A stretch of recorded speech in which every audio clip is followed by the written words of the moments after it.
পাকিস্তান ভারত যুদ্ধ নিয়ে সামনে আসছে একের পর এক চাঞ্চল্যকর তথ্য। CNN এর সাংবাদিক নিক রবার্টসনের দাবি, পাকিস্তানের শক্তিশালী পাল্টা আক্রমণ ভারতের অবস্থানকে নাড়িয়ে দেয়।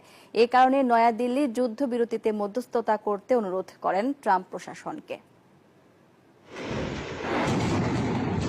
যুক্তরাষ্ট্রের মধ্যস্থতায় শনিবার যুদ্ধবিরতিতে সম্মত হয় প্রতিবেশী দুই পারমাণবিক শক্তিধর দেশ ভারত পাকিস্তান। নয়াদিল্লি নাকি ইসলামাবাদ, যুদ্ধ বন্ধে মধ্যস্থতা করতে কোন পক্ষ থেকে অনুরোধ করা হয়েছিল ট্রাম্প প্রশাসনকে? এ নিয়ে আন্তর্জাতিক মহলে চলছে চুলচেরা বিশ্লেষণ।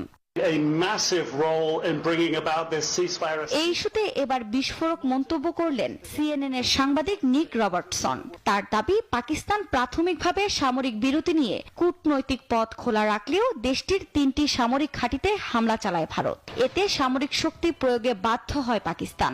আর ইসলামাবাদের শক্তিশালী